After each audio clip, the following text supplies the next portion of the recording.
Classes. आज हम पढ़ने वाले हैं बायोन्सी। ओके, जो हमारा एक नया टॉपिक है एकदम। और यदि आपने इस चैप्टर से रिलेटेड प्रीवियस वीडियोस ना देखे हो तो उनको आप जरूर देखिए, क्योंकि सारे वीडियोस जो होते हैं वो एक दूसरे से कनेक्टेड होते हैं। क्लियर? तो अब हम स्टार्ट करते हैं buoyancy. Whenever an object is immersed in a liquid, the liquid exert a buoyant force or upthrust in the opposite direction of the gravitational force. This is called also called the force of buoyancy. इसमें यह बताया गया है कि जब भी आप किसी ऑब्जेक्ट को क्या करते हैं, किसी भी लिक्विड के अंदर डालते हैं, ओके, तो मतलब जो लिक्विड जो होता है उस ऑब्जेक्ट के ऊपर ग्रेविटेशनल फोर्स की डायरेक्शन के अपोजिट में एक फोर्स जो होता है मतलब उस ऑब्जेक्ट पे लगाता है, उस फोर्स को हम कहते हैं बायोन फोर्स। और इसी फोर्स को हम बोलते हैं फोर्स ऑफ बायोन्सी के नाम से हम इसको जानते हैं। तो इसका कहने का मतलब ये है कि जब भी आप किसी ऑब्जेक्ट को क्या डालेंगे, किसी भी लिक्विड के अंदर डालते हैं, ओके, तो क्या होता है कि जो लिक्विड जो होता है वो उस लिक्विड के ऊपर क्या लगते हैं, दो मतलब उस ऑब्जेक्ट के ऊपर क्या लगते हैं, दो फोर्स लगते हैं। एक नीचे की तरफ एक फोर्स मतलब एक फोर्स होता है ग्रेविटेशनल फोर्स, जो उस ऑब्जेक्ट को क्या करता है, नीचे की तरफ क्या करता है, अट्रैक्ट करता है। और एक फोर्स जो होता है लिक्विड जो होता है वो उस ऑब्जेक्ट के ऊपर की तरफ लगाता है, जिसकी वजह से क्या करता है कि वो ऑब्जेक्ट जो है वो ऊपर जाने की कोशिश करता है। तो जो ऊपर की तरफ जो लगने वाला फोर्स जो होता है उसको हम बोलते हैं बायोन फोर्स। क्लियर? अब हमारा जो नेक्स्ट है कि it depends upon the density of the fluid. तो ये जो बायोन फोर्स जो होता है वो फ्लूइड की डेंसिटी के ऊपर डिपेंड करता है। फ्लूइड्स क्या होते हैं, जो लिक्विड होती हैं, जो गैसेस जो होते हैं वो फ्लूइड की कैटेगरी के अंदर रखे जाते हैं। तो अब हम इस टॉपिक के अंदर समझेंगे कि डेंसिटी क्या होती है। जब तक आपको डेंसिटी का मतलब पता नहीं होगा तब तक आप जो है वो आगे इसको मतलब अच्छे से नहीं समझ पाएंगे। इसके अंदर ये बताया गया है कि जो डेंसिटी जो होती है, density mass of unit volume of a material substances, जो डेंसिटी जो होती है वो क्या होता है, इसके अंदर क्या होगा कि डेंसिटी जो होती है वो किसी भी मटेरियल सब्सटेंसेस की पर यूनिट वॉल्यूम के अंदर जो मास जो होता है उसको रिप्रेजेंट करता है। ओके, इसका जो मतलब कहने का मतलब ये होता है कि किसी वॉल्यूम के अंदर उस सब्सटेंसेस का कितना मास प्रेजेंट है वो क्या करेगा, किसको शो करेगा, डेंसिटी को क्या करता है, शो करता है। The formula for density is D. जो डेंसिटी होती है उसको हम डी से क्या करते हैं, मतलब रिप्रेजेंट करते हैं, और इसका फॉर्मूला होता है मास अपॉन वॉल्यूम।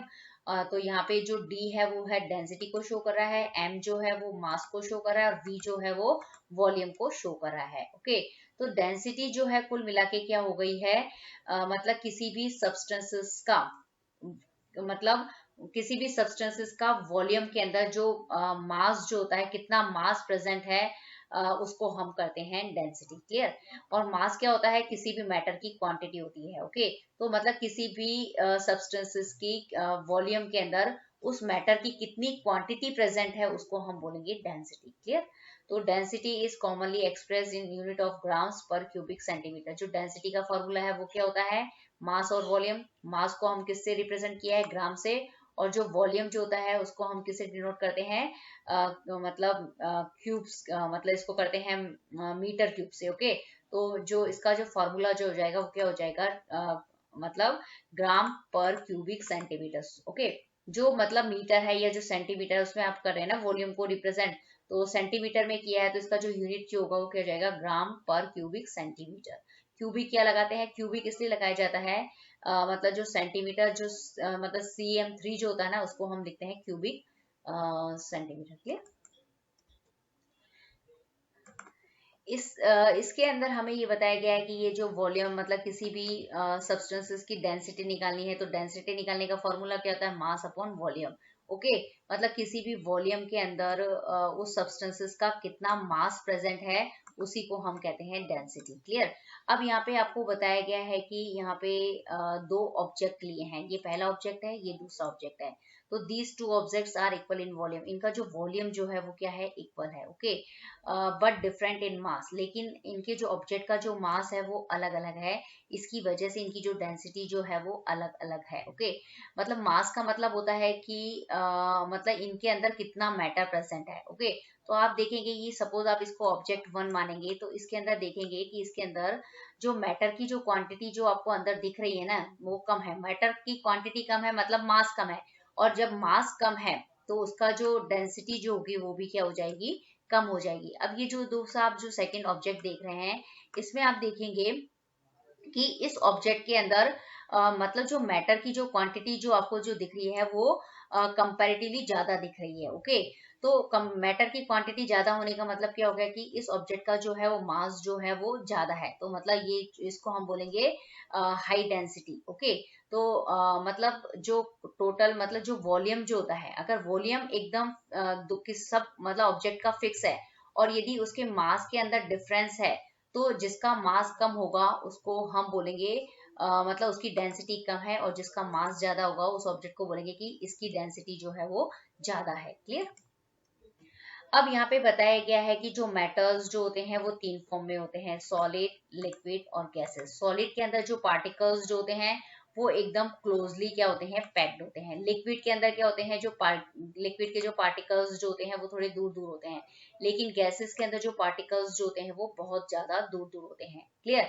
तो आप देखेंगे कि मतलब यदि पार्टिकल्स मतलब यदि एकदम क्लोजली पैक्ड हैं, ओके, तो उसका क्या होगा कि जो वॉल मतलब मास जो होगा वो क्या होगा, ज्यादा होगा। ओके, तो इसकी वजह से हम कहते हैं कि जो सॉलिड जो होते हैं उसकी डेंसिटी सबसे ज्यादा होती है। उसके बाद जब आप लिक्विड में आएंगे, तो लिक्विड में देखेंगे कि इसके अंदर जो पार्टिकल्स जो है वो सॉलिड के कंपेरेटिवली थोड़े दूर दूर हैं, तो इसके अंदर आप देखेंगे कि इसका जो मास जो होगा वो लिक्विड सॉलिड के कंपेरेटिवली क्या होगा, थोड़ा कम है। ओके, तो इसकी जो डेंसिटी जो होगी वो सॉलिड के कंपेरेटिवली क्या होगी, कम होगी। ओके, फिर हम जब लिक्विड और गैसेस में कंपैरिजन करेंगे, तो हम देखेंगे कि जो गैसेस के अंदर जो पार्टिकल्स जो होते हैं, गैसेस मतलब एयर, तो मतलब एयर मतलब जो गैसेस के जो पार्टिकल्स होते हैं वो बहुत ज्यादा दूर दूर होते हैं। ओके, तो कुल मिला के ये है कि इनका जो वॉल्यूम मतलब एक जो मतलब तीनों का यदि आप वॉल्यूम फिक्स कर दिया, उस वॉल्यूम के अंदर जो गैसेस का जो मास जो होता है वो क्या होता है, कम होता है। तो इस तरीके से हम कह सकते हैं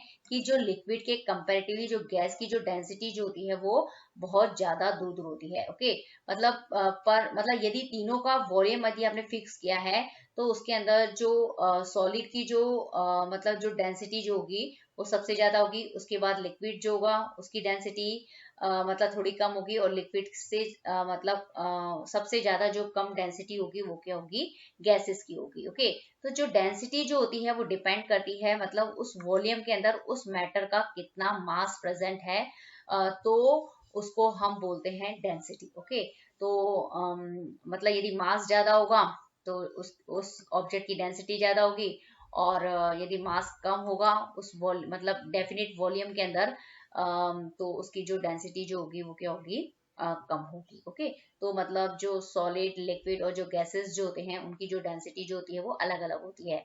और जो बायोन्सी जो होती है मतलब वो किसके ऊपर डिपेंड करती है, मतलब ऑब्जेक्ट की डेंसिटी के ऊपर ही डिपेंड करती है। अब हमारा जो मेन टॉपिक है वो है बायोन फोर्स। बायोन फोर्स को हम इस पिक्चर से बहुत अच्छे से समझ सकते हैं। इस पिक्चर्स में हम देख रहे हैं कि जब किसी ऑब्जेक्ट को हम क्या करते हैं, मतलब वाटर के अंदर क्या करते हैं, इमर्स करते हैं, मतलब डुबोने की कोशिश करते हैं। तो डुबोने मतलब जब हम इसको अंदर की तरफ डालने की कोशिश करते हैं, तो इस ऑब्जेक्ट के वेट की वजह से क्या होता है, मतलब जो अर्थ का जो ग्रेविटेशनल फोर्स जो होता है वो उसको क्या करता है, नीचे की तरफ क्या करता है, अट्रैक्ट करता है।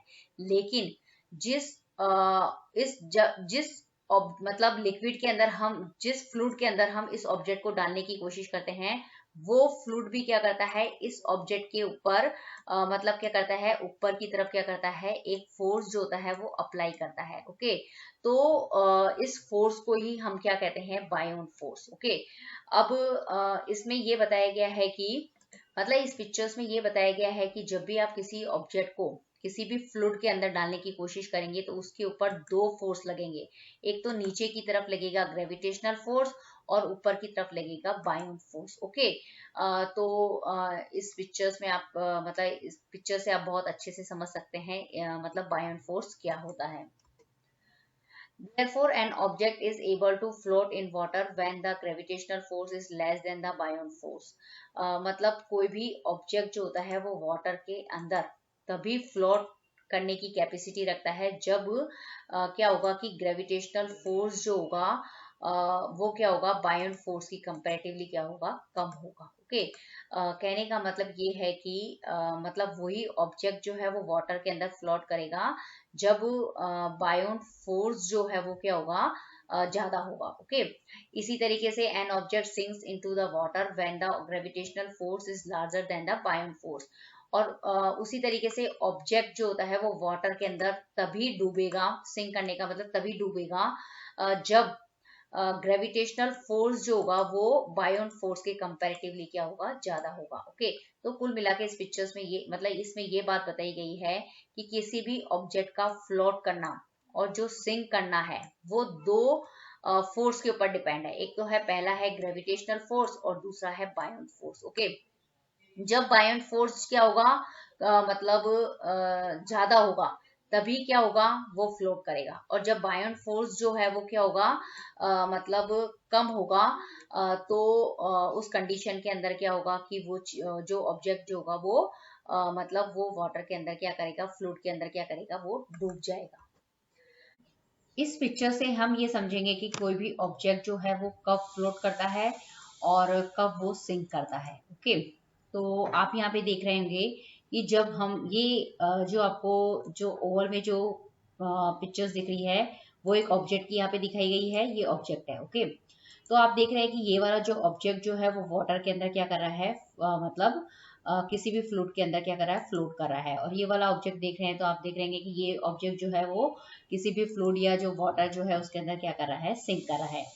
तो अब हम समझते हैं कि कोई भी ऑब्जेक्ट फ्लोट कब करता है और सिंक कब करता है।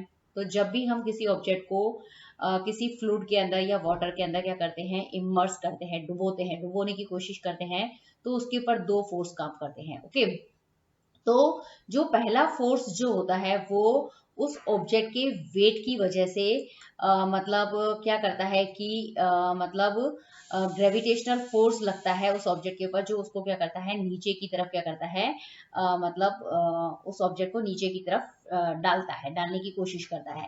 लेकिन उसी टाइम मतलब उसी टाइम उस ऑब्जेक्ट के ऊपर क्या करता है, फ्लूइड भी क्या करता है, ऊपर की तरफ एक फोर्स लगाता है, जिसको हम बोलते हैं बायोन फोर्स या बोलते हैं अप थ्रस्ट फोर्स। ओके, तो आप देखेंगे कि इस कंडीशन के अंदर क्या है कि ऑब्जेक्ट जो है वो क्या कर रहा है, फ्लोट कर रहा है। ओके, तो इस कंडीशन के अंदर आप देखेंगे कि मतलब इस ऑब्जेक्ट पे दो फोर्स लग रहे हैं, एक ग्रेविटेशनल फोर्स लग रहा है, एक बायोन फोर्स लग रहा है। लेकिन इस कंडीशन के अंदर जो बायोन फोर्स की जो है वो क्या है, ग्रेविटेशनल फोर्स से क्या है, वो ज्यादा है। तो यह जब भी इस तरह की कंडीशन आएगी कि बायोन फोर्स जो है किसी ऑब्जेक्ट के ऊपर लगने वाला बायोन फोर्स जो होगा वो ग्रेविटेशनल फोर्स से ज्यादा होगा, तो उस कंडीशन के अंदर जो ऑब्जेक्ट जो है वो क्या करेगा, फ्लोट करेगा। क्लियर, ये है फ्लोट की कंडीशन। फ्लोट मतलब कोई भी ऑब्जेक्ट तभी फ्लोट करेगा जब उस ऑब्जेक्ट के ऊपर फ्लूइड के द्वारा जो लगने वाला जो फोर्स ज्यादा होगा। ओके, और ये फोर्स जो होता है वो हमेशा ऊपर की तरफ लगता है और उसी की वजह से क्या होता है, ऑब्जेक्ट जो होता है वो फ्लूइड की सरफेस के ऊपर क्या करता है, फ्लोट करता है। क्लियर, ये पहली कंडीशन।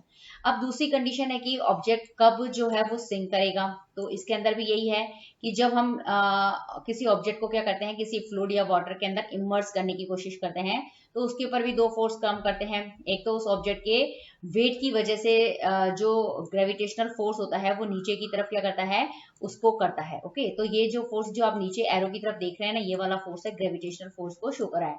लेकिन उसी टाइम उसी ऑब्जेक्ट के ऊपर ये जो फ्लूइड है, इस फ्लूइड की वजह से क्या होता है, इस ऑब्जेक्ट के ऊपर भी क्या लगता है, ऊपर की तरफ एक फोर्स लगता है जिसको हम बोलते हैं अपथ्रस्ट या बायोन फोर्स। ओके, लेकिन जब कोई ऑब्जेक्ट सिंक करता है तो उस कंडीशन के अंदर क्या होगा कि जो बायोन फोर्स जो होता है, जो फ्लूइड के द्वारा लगता है, जो उस ऑब्जेक्ट को ऊपर की तरफ फेंकता है, लेकिन वो फोर्स बायोन फोर्स जो होता है इस ग्रेविटेशनल फोर्स की वजह की कंपैरेटिवली क्या होता है, कम होता है। तो उस कंडीशन के अंदर जो ऑब्जेक्ट जो होगा वो क्या करेगा, सिंक करेगा। ओके, तो इस पिक्चर से आपको ये समझ में आ गया कि कोई भी ऑब्जेक्ट जो होता है कब फ्लोट करेगा, कब सिंक करेगा, उसके ऊपर डिपेंड करता है कि बायोन फोर्स उस ऑब्जेक्ट के ऊपर फ्लूइड के द्वारा लगने वाला बायोन फोर्स ग्रेविटेशनल फोर्स की मतलब कंपैरेटिवली कम है या ज्यादा है। तो वो क्या करेगा, ऑब्जेक्ट फ्लोट भी करेगा या फिर सिंक करेगा। ओके, यदि बायोन फोर्स ज्यादा है उस ऑब्जेक्ट के ऊपर ग्रेविटेशनल फोर्स के कंपैरेटिवली तो फ्लोट करेगा, और यदि उस ऑब्जेक्ट के ऊपर बायोन फोर्स जो है वो मतलब ग्रेविटेशनल फोर्स की कंपैरेटिवली कम लग रहा है, तो वो ऑब्जेक्ट जो है वो सिंक करेगा। ओके, तो आपको यहाँ पे जो ये बायोन फोर्स का जो कंसेप्ट है वो अच्छे से समझ में आ गया होगा।